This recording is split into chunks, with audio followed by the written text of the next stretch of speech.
Hello students, welcome to my channel Study Simplicity. अस्सलाम वालेकुम students. आज हम जो नेक्स्ट टॉपिक स्टार्ट करने जा रहे हैं दैट इज़ अबाउट गोनेड्स।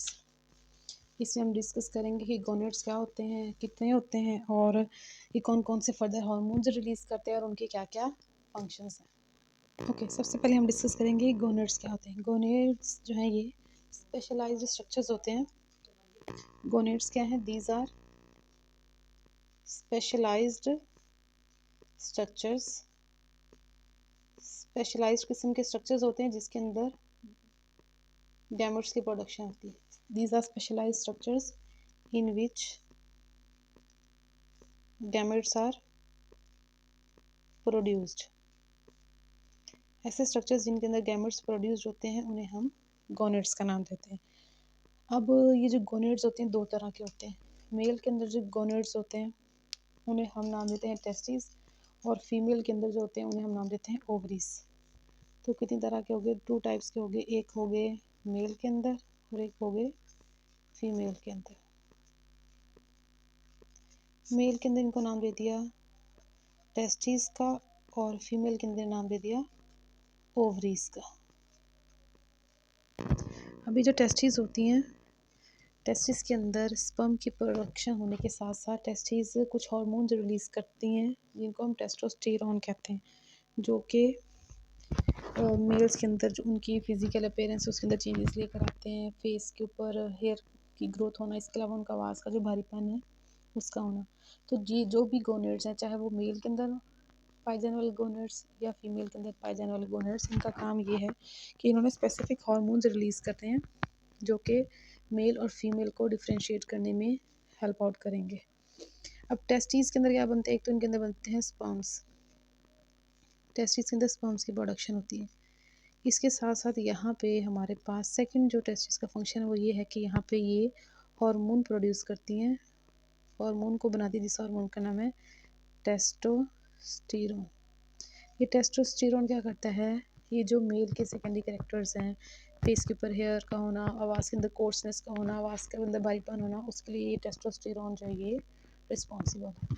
इस तरह से फीमेल के अंदर ओवरीज के अंदर एक तो बनता है egg, production of egg. Egg की प्रोडक्शन के साथ साथ ओवरीज के अंदर भी दो तरह के हार्मोन बनते हैं। एक है एस्ट्रोजन और दूसरा है प्रोजेस्टेरोन। एस्ट्रोजन प्रोजेस्टेरोन का काम ये है कि ये फीमेल की जो करेक्टरिस्टिक्स हैं उनको उनकी डेवलपमेंट में हेल्प आउट करते हैं, और फीमेल के जो भी फिजिकल फीचर्स होते हैं उनके अपेयर होने में हेल्प आउट करते हैं एक स्पेसिफिक एज के बाद। तो ये इन दोनों के फंक्शंस हैं। अगर हम एज अ होल सिर्फ और सिर्फ इस टेस्टोस्टेरोन के फंक्शंस की बात करें, टेस्टोस्टेरोन के इफ़ेक्ट्स की बात करें, टेस्टोस्टेरोन के इफ़ेक्ट्स ऑफ टेस्टोस्टेरोन, तो इसका सबसे पहला इफ़ेक्ट है स्पर्मेटोजेनेसिस। स्पर्मेटोजेनेसिस क्या होता है? प्रोडक्शन ऑफ स्पर्म, यही वाली बात आ गई। दूसरा इसका क्या काम होता है? फेशियल फेशियल हेयर, ठीक है, फेस के ऊपर जो दाढ़ी मूछें वगैरह होती है ये। इसके अलावा इनका एक होता है anabolic effect on muscles and bones. Males के अंदर स्पेशल अगर हम बात करें, उनकी बोन्स, उनके मसल्स की strength as compared to the female ज़्यादा होती है। और ये किस वजह से? ये टेस्टोस्टेरोन हार्मोन की वजह से। ये टेस्टोस्टेरोन हार्मोन जो है इसका एनाबॉलिक इफेक्ट बहुत ज़्यादा होता है, जिसकी वजह से मेल्स की बोन्स और उनके जो मसल्स हैं स्ट्रॉन्ग होते हैं as compared to the females. इसके अलावा टेस्टोस्टेरोन की वजह से और क्या होता है? इसकी वजह से इंक्रीज प्रोडक्शन ऑफ आरबीसीज होती है। रेड ब्लड सेल्स की प्रोडक्शन भी इन्हीं की वजह से ज़्यादा होती है, इसीलिए मेल्स के अंदर आरबीसी ज़्यादा होते हैं as compared to the females. तो ये कुछ इफ़ेक्ट्स हैं टेस्टोस्टेरोन के। एक और इसका इफ़ेक्ट है वो है लो पिच्ड साउंड। लो पिच्ड साउंड, मेल्स के अंदर जो आवाज़ होती है बहुत भारी होती है, उसकी पिच जो है वो बहुत लो होती है, तो ये भी टेस्टोस्टेरोन की वजह से। इसके अलावा अगर हम एस्ट्रोजन या प्रोजेस्टेरोन के इफेक्ट्स की बात करें, तो एस्ट्रोजन के क्या इफेक्ट्स हैं? सबसे पहले इसका भी एनाबॉलिक इफेक्ट होता है, लेकिन कम होता है as compared to testosterone. Anabolic effect on bones and muscles, bones और मसल्स के ऊपर इसका भी एनाबॉलिक इफेक्ट होता है। सेकंड, इसका जो फंक्शन वो है कि यहाँ इसकी एस्ट्रोजन की वजह से फीमेल्स की जो आवाज़ है, वॉइस है, वो हाई पिच्ड साउंड होती है, हाई पिच्ड साउंड होती है।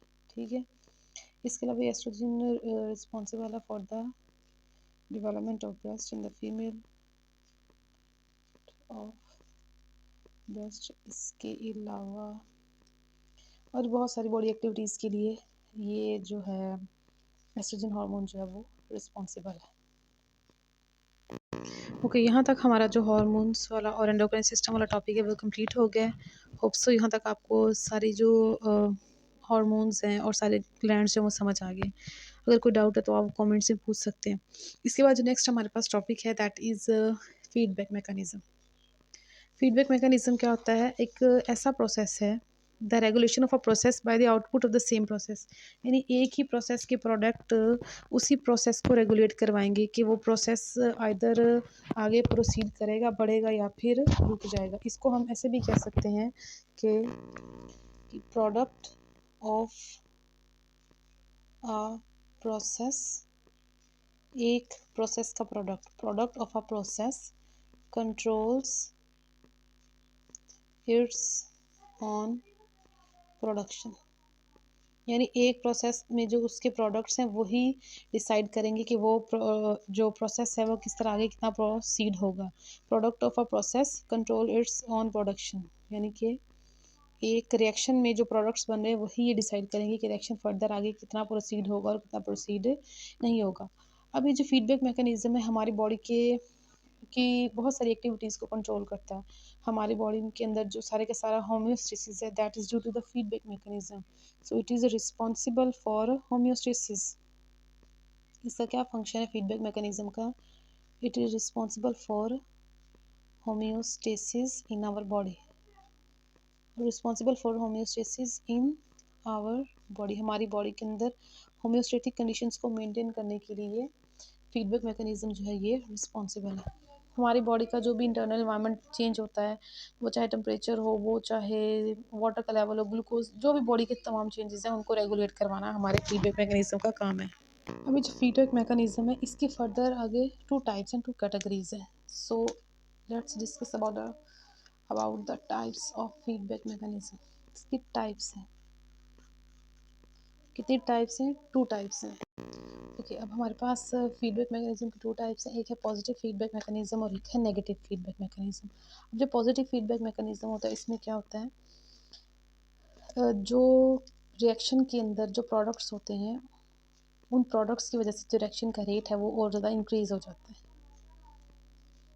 यानी कि हम कह सकते हैं the products of a reaction या प्रोसेस, रिएक्शन कह लें या process, the products of a process increase the rate of reaction, increase the rate of reaction, rate of reaction बढ़ जाता है उसी रिएक्शन के अंदर बनने वाले प्रोडक्ट्स की वजह से। ठीक है, इसकी बहुत कॉमन एग्जांपल जो है वो है Suckling action of an infant. जब एक बच्चा अपनी माँ से मदर से फीड कर रहा होता है तो उस वक्त जब बच्चा ज़्यादा मिल्क सक करता है तो मदर की बॉडी के अंदर ज़्यादा मिल्क की प्रोडक्शन होती है। तो यहाँ पे ये एक पॉजिटिव फीडबैक मैकेनिज्म है कि जैसे जैसे बेबी माँ से फीड करेगा, मदर की बॉडी से दूध पिएगा, तो जैसे जैसे वो ज़्यादा सक करेगा मिल्क को तो मदर की बॉडी के अंदर ज़्यादा मिल्क की प्रोडक्शन होगी, which is a positive feedback mechanism. हमारी बॉडी में पॉजिटिव फीडबैक मैकेनिज्म बहुत कम देखने को मिलता है।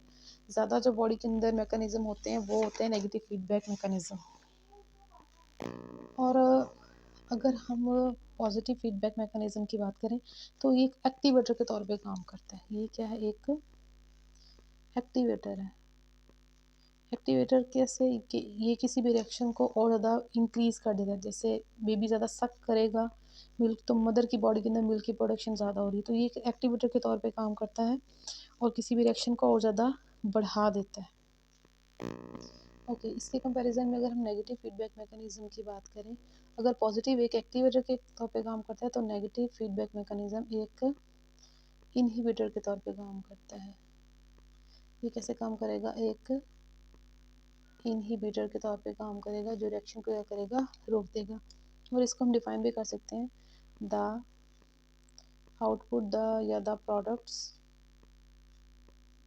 ऑफ अ प्रोसेस डिक्रीज और इनहिबिट द प्रोसेस। प्रोसेस भी कह सकते हैं, रिएक्शन भी कह सकते हैं, यानी किसी भी रिएक्शन के अंदर बनने वाले जो प्रोडक्ट्स हैं वो उसी रिएक्शन को या तो पूरी तरह से रोक देंगे या उस रिएक्शन को कम कर देंगे। इसकी बहुत ही बेहतरीन एग्जांपल है इंसुलिन और ग्लूकागोन की। एग्जांपल डिस्कस की थी पेंक्रियाज वाला टॉपिक में डिस्कस किया था, level of insulin and glucagon. अच्छा, बॉडी के अंदर इंसुलिन और ग्लूकागोन का जो एक्शन होता है वो एक नेगेटिव फीडबैक मैकेनिज्म की एग्जांपल है। किस तरह से? अगर हमारी बॉडी के अंदर ग्लूकोज का लेवल हाई हो, ग्लूकोज का लेवल हो गया हाई, तो सारी की सारी ग्लूकोज का हमारे ब्लड के अंदर मौजूद है, बहुत ज़्यादा ग्लूकोज ब्लड के अंदर मौजूद है जो कि ब्लड को विस्कस कर रही है और ब्लड हमारे लिए डेंजरस है। अब हाई ग्लूकोज के लेवल के होने से पेंक्रियाज रिलीज करता है इंसुलिन। पेंक्रियाज क्या रिलीज करता है? इंसुलिन।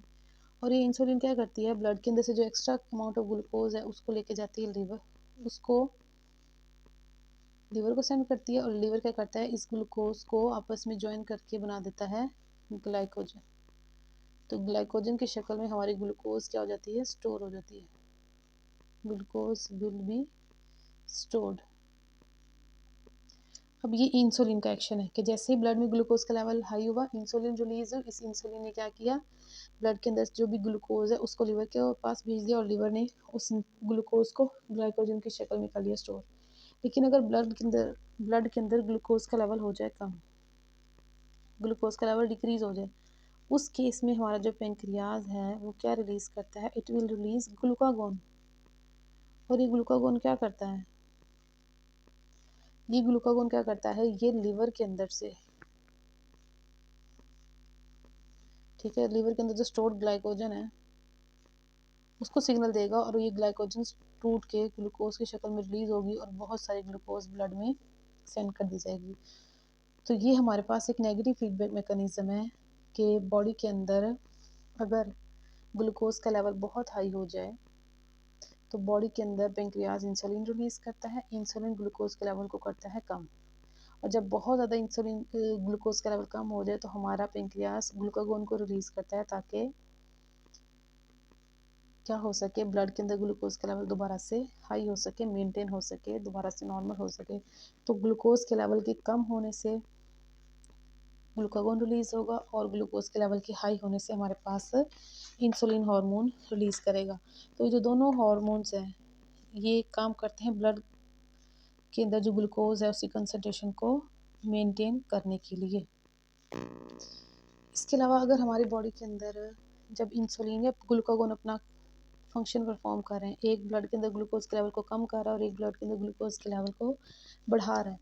अगर ब्लड के अंदर ग्लूकोज का लेवल बहुत कम हो जाए तो उस वक्त इंसुलिन की जो सिक्रीशन है, इंसुलिन की जो प्रोडक्शन वो भी इनहिबिट हो जाती है, रुक जाती है। क्यों रुकती है? ताकि ब्लड के अंदर ग्लूकोज का लेवल बहुत ज़्यादा कम ना हो जाए और सारे के सारे ग्लूकोज कहीं लीवर के अंदर जाके स्टोर ना हो जाए। तो जब ग्लूकोज का लेवल बहुत ज़्यादा कम हो जाता है तब इंसुलिन की प्रोडक्शन भी क्या हो जाती है? इनहिबिट हो जाती है, रुक जाती है। और जब ब्लड के अंदर ग्लूकोज का लेवल बहुत हाई हो जाए तो उस वक्त ग्लूकागोन की सिक्रीशन भी रुक जाती है, इनहिबिट हो जाती है, ताकि ब्लड के अंदर ग्लूकोज का लेवल कहीं बहुत ज़्यादा ना हो जाए। तो दोनों के अंदर ब्लड के लेवल को नॉर्मल रखने के लिए इनकी जो अमाउंट है वो मेंटेन की जाती है हमारी ब्लड के अंदर, ताकि ब्लड के अंदर ना तो ग्लूकोज का लेवल बहुत हाई हो और ना ही बहुत कम हो।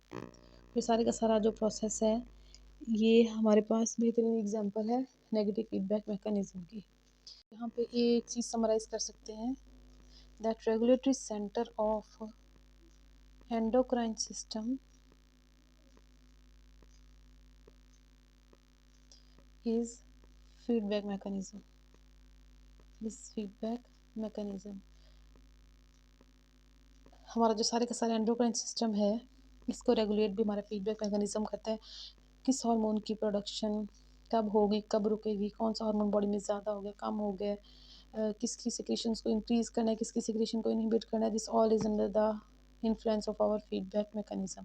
तो फीडबैक मैकेनिज़्म ही रिस्पॉन्सिबल है तमाम एक्टिविटीज़ को कंट्रोल करने के लिए, अदरवाइज़ बॉडी के अंदर कंडीशंस कभी भी मेंटेन नहीं रह सकती और वो बॉडी के लिए बहुत ही प्रॉब्लमैटिक होंगी। ओके, होप सो यहाँ तक आपको वीडियो इन्फॉर्मेटिव लगा है। अगर वीडियो इन्फॉर्मेटिव लगा इसको लाइक करें, शेयर करें और चैनल को सब्सक्राइब करें। जज़ाकल्लाह। Thanks for watching. Like and share this video and subscribe to my channel.